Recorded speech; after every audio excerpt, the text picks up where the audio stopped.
You know that feeling, right? That totally frustrating paradox where the more hours you pour into studying, the less you actually seem to remember. And then you see other people who barely look like they're trying, and they're just acing every single test. It feels impossible. Well, I'm here to tell you it's not. Turns out there's a secret. Oh, and spoiler alert, it has nothing to do with being smarter.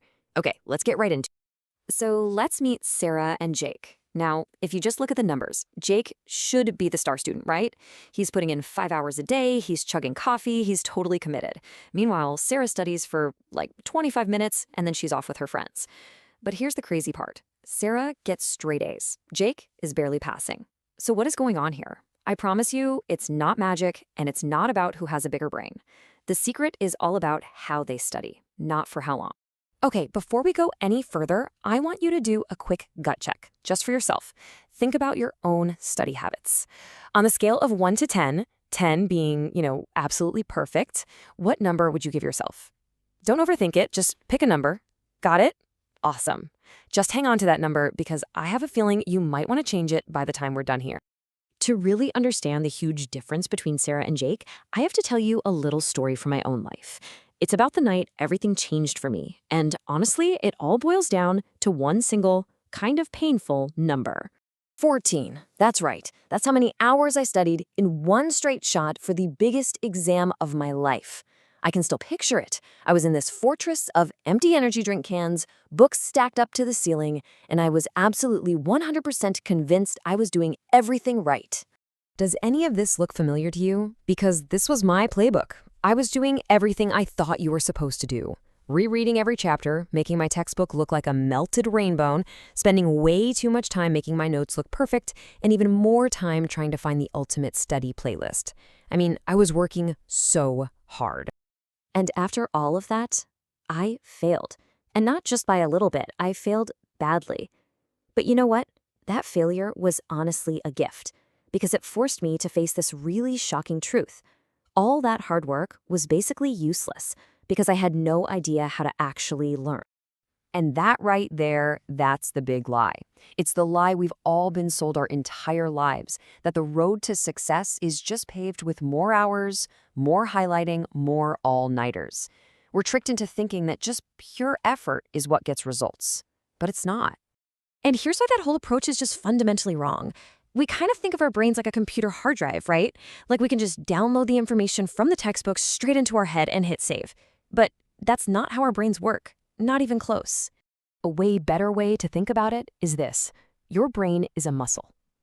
I mean, think about it. You wouldn't go to the gym and try to lift the same weight for 14 hours straight.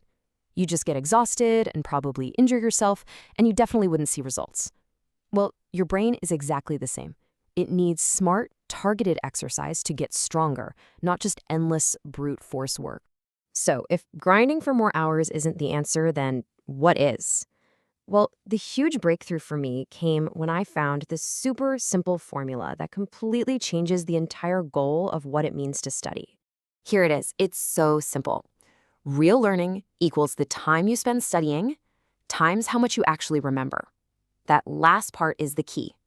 Your retention, how much you remember, is a multiplier. So if that number is close to 0, it doesn't matter if you study for 1 hour or 100 hours. 0 times anything is still 0. Your real learning will be basically nothing.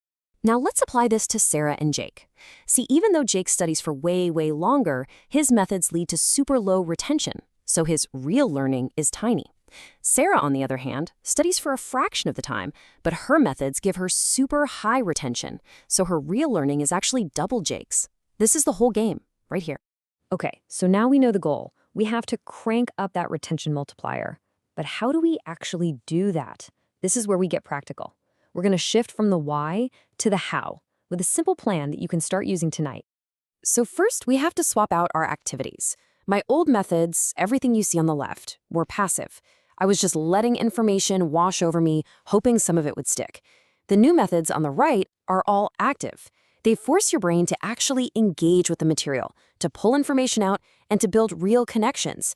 It's the difference between trying to fill a leaky bucket versus fixing the leaks first. So here it is, the 5-step plan. Step 1, study in short bursts, like 30 to 45 minutes. Your brain just can't focus for hours on end. 2, Test yourself before you start studying. Find out what you don't know first.